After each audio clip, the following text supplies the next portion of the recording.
Some universities in Ontario require masks and students to be triple vaxxed this fall. Public schools require neither. And last week, the government changed the rules on how long people need to isolate when they contract COVID. Answer: not as long. As the school year for all begins, do we need a more unified approach to these mandates? Let's ask. In the nation's capital, Dr. Neely Kaplan-Myrth, a family physician in Ottawa. And here in our studio, Dr. Matt Strauss. He's acting medical officer of health for the region of Haldimand-Norfolk in southwestern Ontario. He's also a critical care physician. And Dr. Maxwell Smith is here, a bioethicist who sat on Ontario's vaccine task force. He's an assistant professor at Western University's Faculty of Health Sciences. And it's great to welcome you two here in the studio and Dr. Kaplan-Myrth in the nation's capital to our program tonight. I want to start, Ottawa, let's start with you. It's become clear that the message from the provincial government is we're all getting back to normal now, folks. So let's start there. Are we back to normal yet?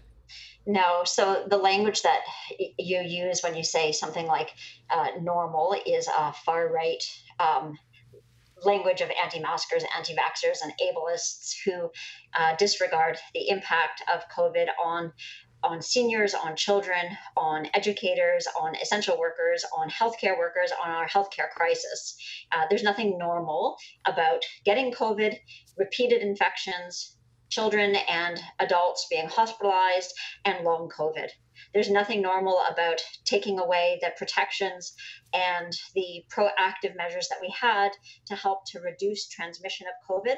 And there's nothing normal about getting rid of any kind of isolation requirements, which would have helped to curtail outbreaks in schools, in workplaces, and everywhere else that you go. Okay, let me do a quick follow-up with you. And I mean, no disrespect in asking this, but we've obviously done hundreds of programs during the course of COVID-19, and I don't think we've ever had a guest who kept their mask on during the interview.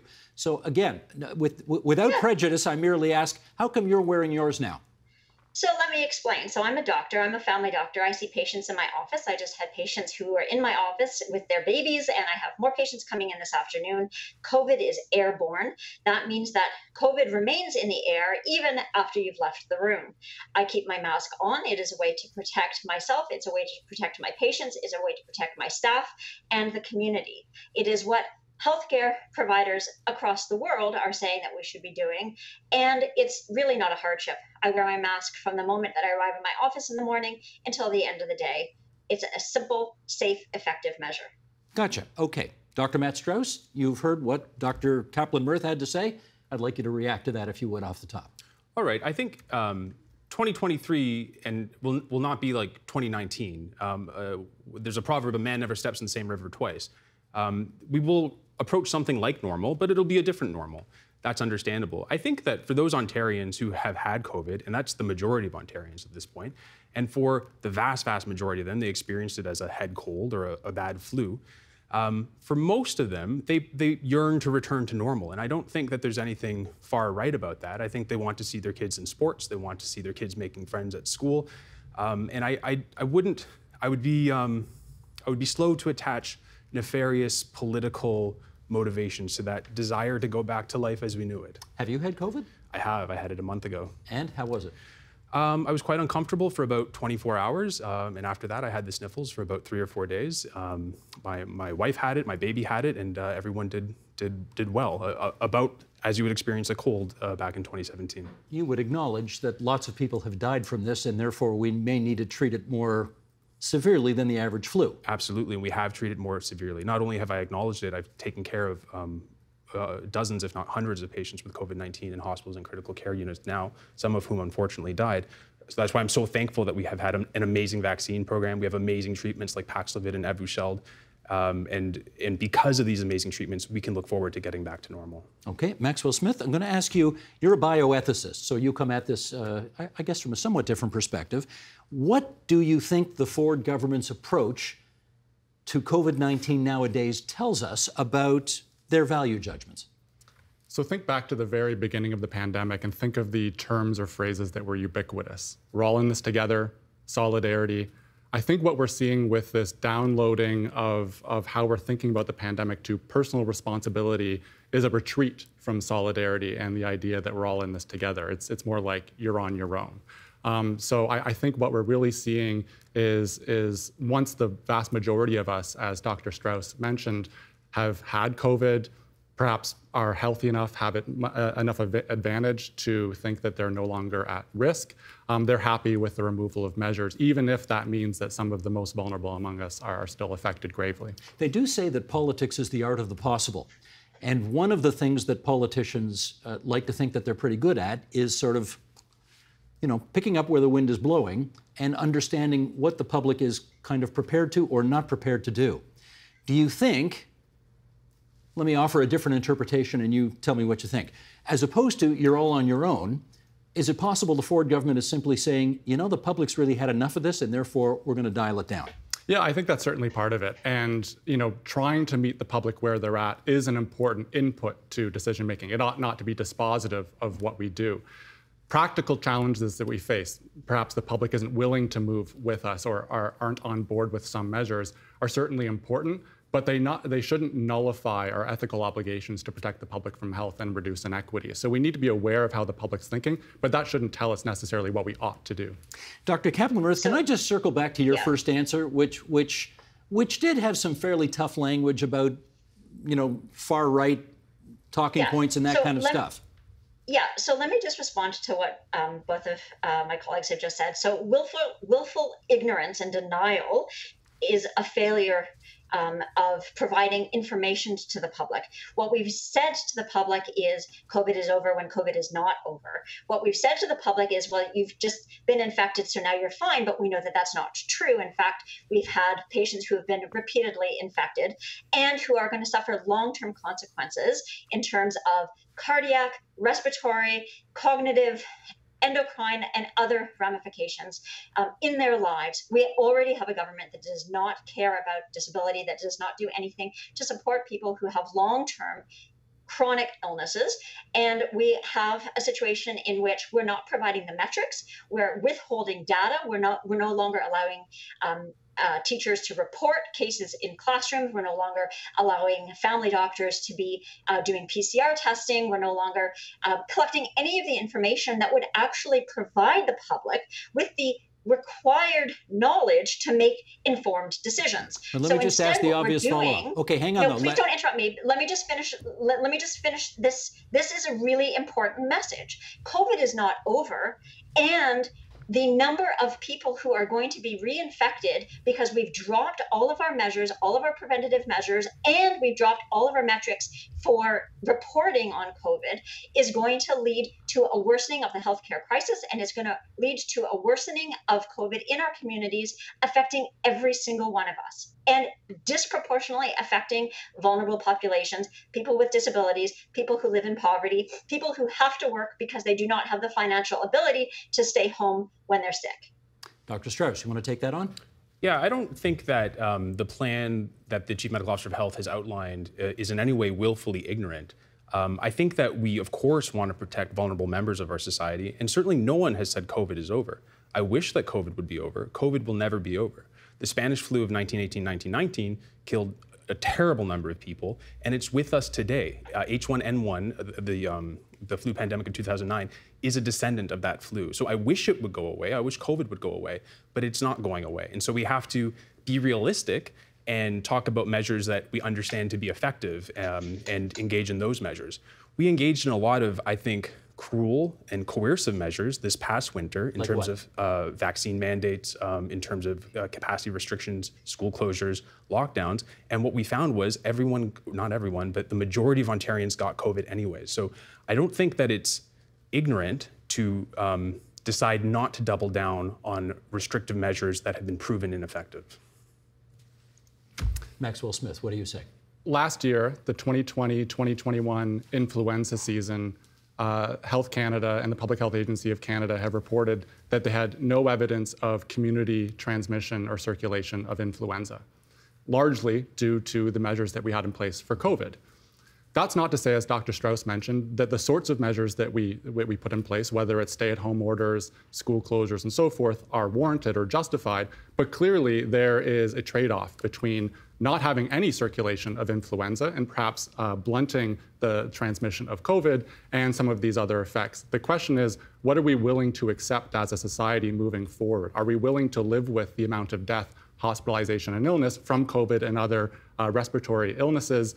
Or are we willing to put up with some measures, perhaps better ventilation, filtration, wearing masks when appropriate to avert those sorts of negative outcomes? You were shaking your head rather vigorously there. Right. It's not a matter of can I accept this number of deaths. It's a matter of what is the delta. What is the minimal achievable number of deaths. So there's some absolute number of deaths that we can't change. And it's like the old prayer, God give me the courage to change the things that I can change and the wisdom to accept the things that I can't. So some number of those deaths we can't change. We've tried everything. We've thrown the kitchen sink at this problem. And I would like to see us double down on those measures that are effective, like the vaccines and the treatments, and just to let go of those things that have turned out to be ineffective. So it's patently untrue what both of you are saying about masks being ineffective. In fact, the state of Massachusetts in February lifted mask mandates, and any schools that had lifted mask mandates, with the exception of Boston and Chelsea, any schools that lifted mask mandates saw the transmission go up by 30%. Those schools that maintained mask mandates saw an appreciable difference in the amount of COVID that was spread within classrooms. We have the tools to use. We know what we can use. We have masks, and they should be N95 masks. We should be using HEPA filters. We should be improving ventilation. We should be providing adequate paid sick days and encouraging people to stay home when they're sick rather than returning to workplaces. We have all of those tools. They are achievable. They are low cost. They are effective. It is inappropriate to say that masks are some form of hardship. They are not. They are not cruelty, Matt. They are not in any way restricting people's ability to make friends, to play, to work, to do any of the things. In fact, there are places in the world where even, for example, in Italy, opera singers are on stage wearing masks. There is nothing that you are saying that is based in science or medicine. What you are saying is based in right-wing, anti-mask, anti-vax ideology, which has been your calling card throughout the pandemic.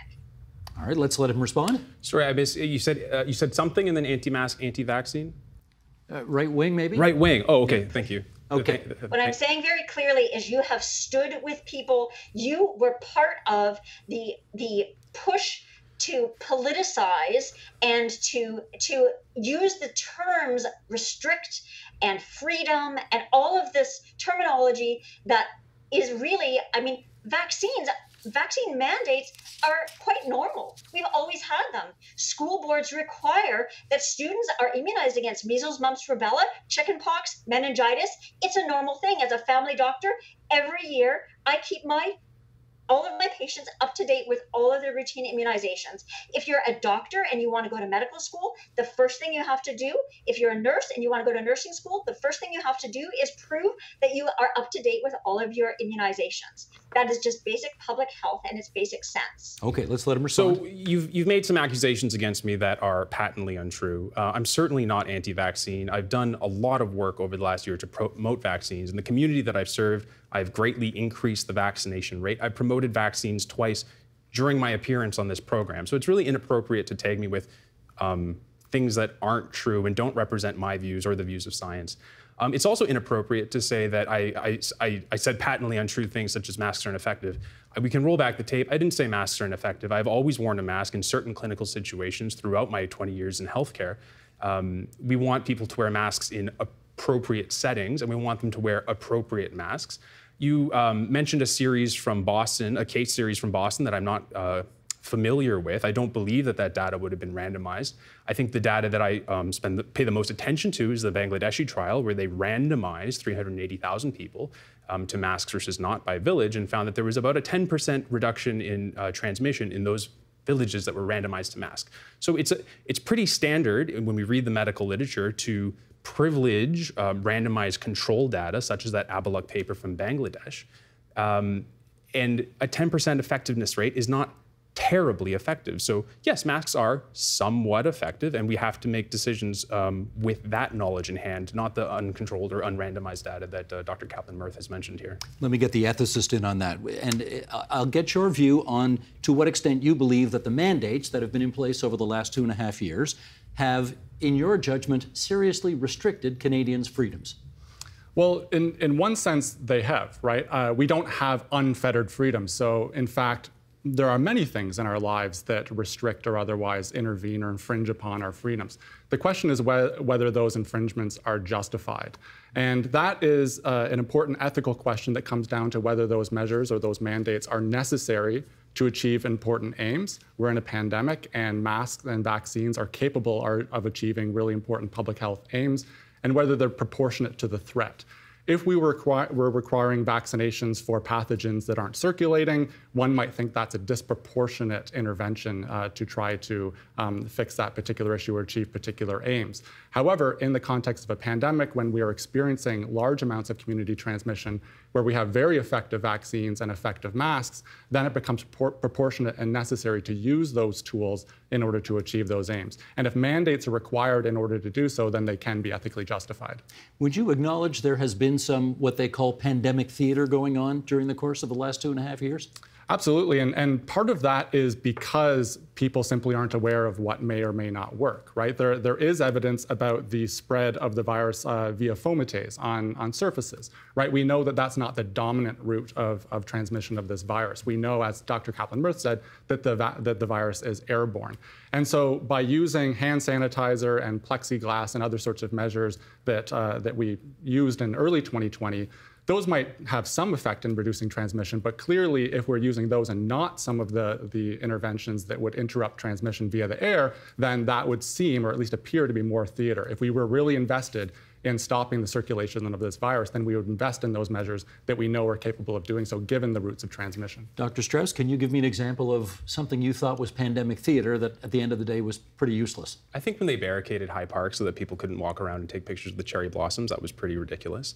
I think we're probably going to talk about Western's mandate coming up. I think that is not based in the science and ultimately pandemic theater. And ultimately, I agree with Dr. Smith that it does come down to judgment. There's going to be evidence. There's going to be different things that are more or less appropriate at different times during the pandemic, and we need to balance the potential harms and the potential benefits. So we want good measures and not things that are done for optics.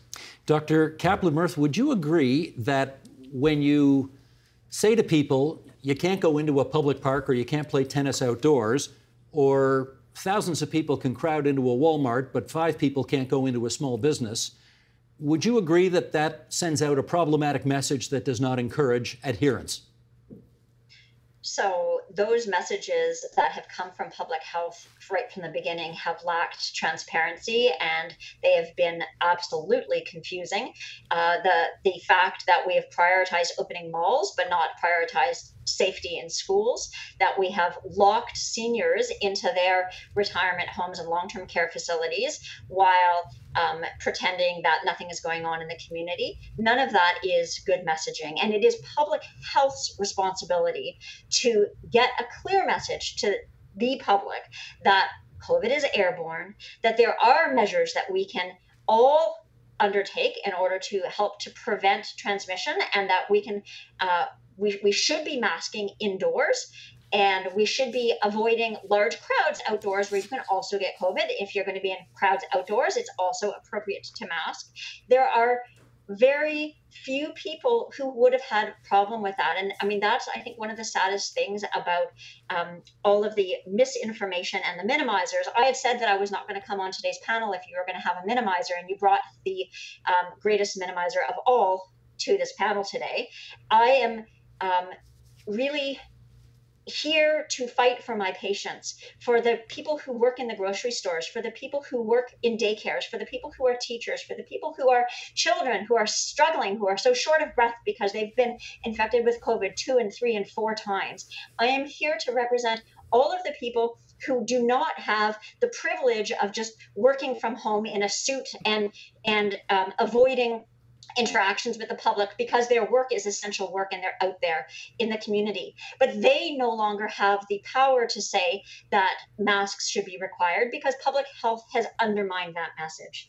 It's not a big ask to say to prioritize prevention, to be proactive, especially in the context of a healthcare crisis. Okay, can you tell me this? Why is public health? Tell me this, Dr. Kaplan-Murth. Why do you think public health has undermined that message? I mean, surely they're in the business of encouraging public health. So why do you think they're doing the opposite?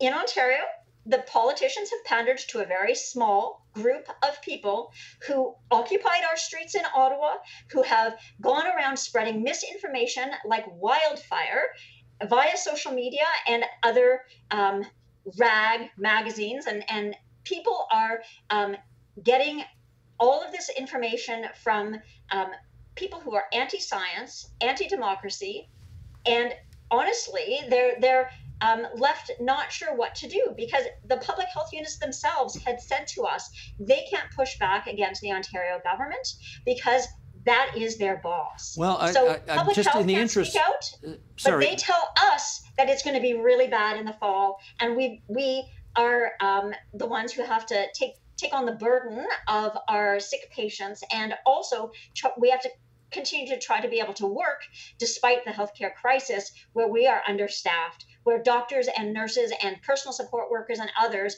are all put at risk. Okay, but I know. Let's get all the facts on the table here. I also note that the current Premier of Ontario kicked out a number of people from his caucus because they wouldn't get vaccines, declined to sign the nomination papers of others who refused to get vaccines, and therefore he wouldn't allow them to run for his party. I mean, he's gotten in trouble. He called the people who you say he's in league with a bunch of yahoos on the south lawn of Queen's Park because they were fighting vaccinations. Are you only telling half the story here? I'm sorry, but with all due respect, the Premier's daughter is an avid anti-vaxxer, and we all know that. But that's not the Premier. Let's just be honest. Yeah, but you know what? The Premier doesn't show up. The Premier does not show up and does not say to the public very clearly, you should be getting all the doses of the vaccine that you're eligible for. Instead, we have had to fight. We've had to fight to get that vaccine out to vulnerable populations. We've had to fight to get the booster doses for children. We've had to fight every step of the way. I had to have a panel with the Prime Minister to talk about this across Canada. It's not an Ontario-specific issue. It's really across the country, and it's around the world. But we're dealing with the same wave after wave after wave of preventable COVID because our leaders are not doing what they should in providing very clear messaging. And it's not about restrictions, and it's not about lockdowns. It's about being proactive. It's about using the tools that we have. Okay, let me give an example here of some institution that's being proactive, and I'm going to see if I can get Maxwell Smith in trouble with his employer here. The university that you work for, Western University in London, has decided that you've got to be triple vaxxed and wear a mask if you want to go on campus. This week, I guess classes are starting to come back this very week. Do you think this is the right move? So first of all, I should note at the outset, this is not an anomalous move. Western University is not an outlier. It may seem so in Ontario, but if we look to many institutions in the United States, including almost all of the Ivy League institutions, they all require 3 doses of vaccine. So a lot of smart people have looked at this and arrived at the same conclusion. I think to evaluate Western's decision, we need to look at the objectives that they want to achieve. If they said, the group of 18 to 21-year-olds, the 38 some odd thousand of them that come to Western's campus, are at dire risk of severe illness from COVID-19, and that's why we are requiring vaccines, that may not make much sense. What their objective is to, and I'm quoting here, preserve the in-person experience. They know that 3 doses of vaccine and everyone having to wear masks will reduce the risk of infection. It won't eliminate it, but it will lower that risk. How much risk is sufficient to warrant such a mandate? People will fall down on different ends of that spectrum. For Western University, and apparently in consultation with experts and students and others, they felt that in order to preserve that experience, in order to lower risk enough so that we can continue with the in-person experience, this was justified. You went to Western, didn't you? I did. I spent 9 years there. It was the time of my life. I feel very passionate about that school, and that's why I chose to speak out about why I think this is the incorrect mandate at an incorrect time. I do agree with Dr. Smith that reasonable people could say, well, if it cuts down on transmission, then perhaps it would be a good mandate. And Western is an independent institution. It could make that sort of argument. It hasn't made that sort of argument. It can't make that sort of argument because it's not in line with our best scientific understanding right now, which is that after about 4 months after your booster, it's roughly 0% effective at preventing transmission. And I posted those papers on my Twitter. I think it's in Nature Communications and the Journal of the American Medical Association. So it doesn't make sense to say if Jill had her vaccine 8 months ago, her booster, and Jack didn't, and Jill's vaccine is providing 0% protection against transmission, that we're kicking Jack out and denying him the opportunity to learn science at the University of Western Ontario, denying everyone the opportunity to challenge each other and debate these issues at an open institution that a university should be. I think that it's A, not scientific, and B, not in keeping with the character of an open institution that a university ought to be. Why do you think they're doing it? I think it kind of goes back to the issue of pandemic theater. I think that some folks who maybe aren't as up to date on the literature think that this is a measure that will prevent transmission, which unfortunately is just not the case. And then honestly, to some extent, I find some of it mean-spirited, particularly in the way that it was done 2 weeks before classes start, when tuition was already paid, leases were signed, and other offers for educational opportunities were declined. So throughout the pandemic, I've been calling for kindness, calm, consent, and there has been a bit of a streak of fear, panic, anger, and coercion. Well, okay. First of all, one thing, apologies to our viewers and listeners who may be able to hear that, I don't know who, but somebody's banging on the pipes up there, and it's really annoying, but we'll power through here. The second thing is, can I ask if you're being a bit precious on this, in as much as you did send out a tweet once upon a time saying, if I had a choice, I'd rather have COVID than go eat a Happy Meal at McDonald's? That's not precisely what I said. No, okay. But you get the drift. Hang on, let's let him answer. Hang on. Okay, tell us what you said.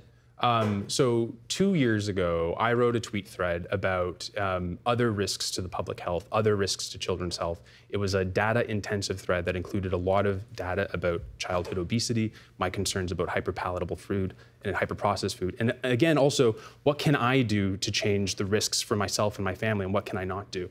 I think that, unfortunately, my family getting COVID was rather inevitable. It took 2.5 years, but it finally happened, whereas I can choose what sort of nutrition to provide my daughter. And so that's what I wrote at that time. A lot of people took it not in the way I intended it, so I took it down 2 years ago. Because as a writer, as a commentator, I want to say truths that people are ready to hear, but it was something true, and the facts of that matter still stand. Okay, Dr. Kaplan-Murth, you wanted in. Yeah, so actually I wanted to just touch on the word that you use about fear, because one of the things that trolls and all the people who are so eager to attack physicians who advocate for preventative and proactive strategies, what they love to say is that we're fear mongers. Well, let me just explain that as a doctor, my job is to keep my patients healthy. My job is to keep the community healthy. And to talk about wearing masks and getting vaccines and staying home when sick and providing adequate paid sick days and dealing with structural inequalities that leave our most vulnerable people in our population at risk of getting COVID repeatedly is not fear-mongering. That is called taking care of each other. And actually, I want to go back to something that our colleague said about the importance of teaching empathy and teaching civic responsibility and teaching our next generation that it's really important to do what you can, not only because it satisfies what you want in that moment, but because it's about taking care of other people. So if we go back to the idea of we're in this together, if we go back to the idea of truly caring about each other, it is not a huge thing to ask people to mask and acknowledge that it is there's no specificity in terms of the signs and symptoms of COVID that would help people to do symptom-based screening to say, oh, well, I have COVID, so I shouldn't go out. We've now gotten rid of any isolation requirements. We've gotten rid of masks.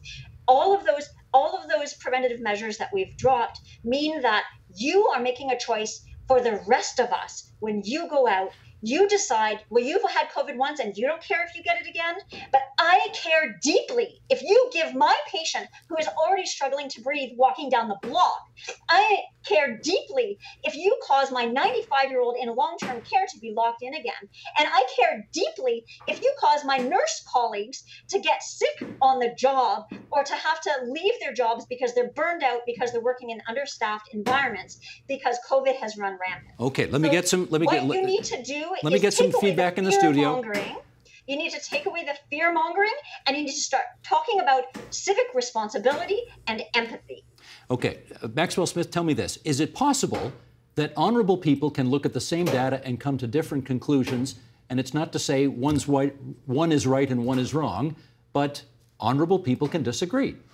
Well, there can be disagreement about evidence on its own, but the true disagreement is about the value judgments we make in response to that data. Data, science, evidence doesn't tell us what to do. We know that if we eliminate all cars in Toronto, we would eliminate pedestrian deaths from motor vehicles. But we don't think that's acceptable because we also find it convenient to get to work on time and travel somewhat fast.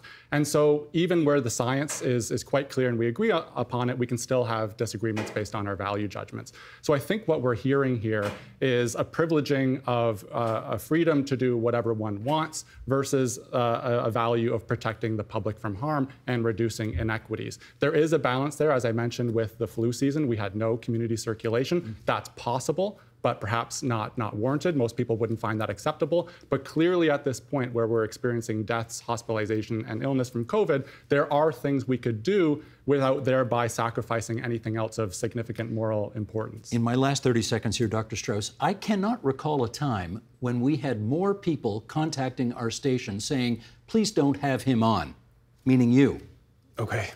Why do you think that is? Fear-based messaging is not working the way that it used to, and more people are open to the line of thinking that I've been offering from the outset. But some people are still caught in a very 2020 mindset, I guess I would say, and determined to attack and declare as misinformation evidence-based views with which they disagree. And with that, we are going to express our thanks for a very robust yet civilized discussion tonight here on TVO with Dr. Neely Kaplan-Myrth, Maxwell Smith, and Dr. Matt Strauss. Thanks to the three of you for joining us tonight. Thank you. Thank you, Steve. The Agenda with Steve Paikin is made possible through generous philanthropic contributions from viewers like you. Thank you for supporting TVO's journalism.